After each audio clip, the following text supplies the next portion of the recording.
15 March 2024 શુક્રવારના રોજ 11 વાગે Bhimnath Mahadev APMC માર્કેટયાર્ડની બાજુમાં રાજપર રોડ ઉપર ખાતમુહૂર્ત કાર્યક્રમ યોજાયો હતો।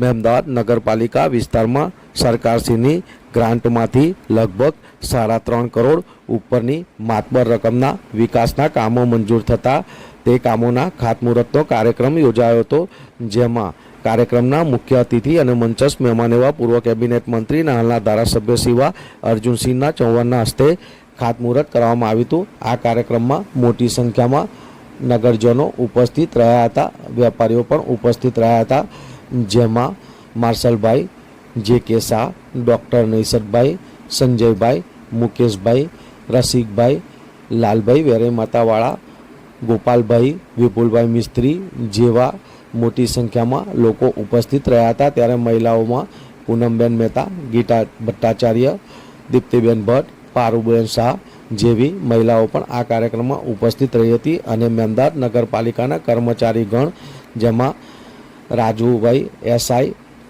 આશીષભાઈ જેવા કર્મચારીગણ અને સ્ટાફગણ પણ આ પ્રસંગે ઉપસ્થિત રહ્યા હતા। ત્યારે કાર્યક્રમમાં સૌપ્રથમ બ્રાહ્મણો દ્વારા ધારાસભ્ય શ્રી અર્જુનસિંહ ચૌહાણ, ચીફ ઓફિસર કમલકાંત પ્રજાપતિ, યુવા મોરચા પ્રમુખ નિલેશભાઈ પટેલ, મહામંત્રી કમલેશભાઈ પાંડવ તેઓને પૂજા અર્ચના કરવામાં આવી હતી। ત્યારબાદ ધારાસભ્ય શ્રી અર્જુનસિંહ ચૌહાણે શ્રીફળ વધેરી જમીનને ટચકો મારી બ્રાહ્મણોએ તેઓના હસ્તે ખાતમુહૂર્ત કરવામાં આવ્યું હતું।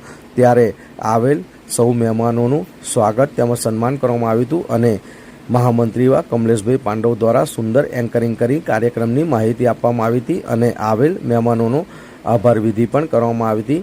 ત્યારે ધારાસભ્ય શ્રી અર્જુનસિંહ ચૌહાણનું બુકે આપી યુવા મોરચા પ્રમુખ નિલેશભાઈ પટેલે સ્વાગત તેમજ સન્માન કર્યું હતું।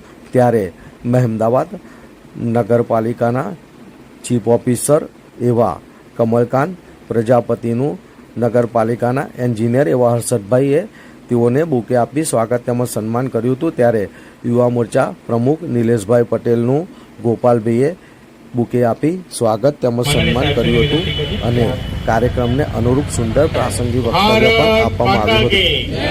વંદે પ્રામાણિક પ્રયત્ન કરીશું અને ટૂંકમાં જ આપણા હોલનું કામ, ઓરડાના હોલનું કામ પણ પૂરું થવાનું છે। બધા હોલ બાજુ ગયા કે નહીં ગયા ભાઈ?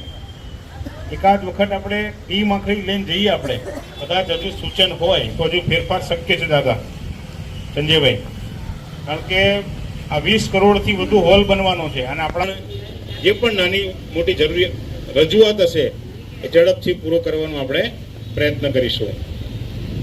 એ સિવાય હમણાં પ્રસંગ 1-2 દિવસમાં જાહેરાત થશે, આજે સાંજે થાય કાલે થાય ખબર નહીં, એ સરકારનો વિષય છે, પણ એ પ્રસંગ છે 2024ની લોકસભાની ચૂંટણી। કુલ મળીને ગુજરાતમાં અને છેલ્લા 10 વર્ષમાં સુશાસન મોદી સાહેબનું, અને આ વખતે કોઈને પણ શક છે મહેમદાવાદમાં ભારતમાં કે મોદી સાહેબ હેટ્રિક કરે છે અને આપણા ઉમેદવાર પણ દેવસિંહ ચૌહાણ સાહેબને ફરી એકવાર હેટ્રિકની તક મોદી સાહેબે આપી છે। ત્યારે જ્યારે આપણને જાહેર સભા હોય, મિટિંગ હોય, આમ તો પરમ દિવસ કાલે રાત્રે જેને સૂચના હોય એ વિશેષ ટૂંકમાં જવાબદારી જે કાર્યકર્તાઓ છે એની બેઠક છે, ફરી પણ ઉમેદવારનો પ્રવાસ હશે, છેક ચૂંટણી સુધી બધાને આજથી આહવાન કરું છું, વિનંતી કરું છું કે સૌનો સાથ, સૌનો વિકાસ કરતી સરકારમાં સહયોગ આપવો જ રહ્યો। કારણ કેમ ભગવાન રામના આશીર્વાદ છે મોદી સાહેબ ઉપર અને બધા સંકલ્પો પૂરા થયા છે। ફરી એકવાર બધા જ નગરજનો નાગરિકોને આ 3.3 કરોડની સુવિધા મળવાની છે, બદલ ખૂબ ખૂબ શુભેચ્છાઓ। ભારત માતા કી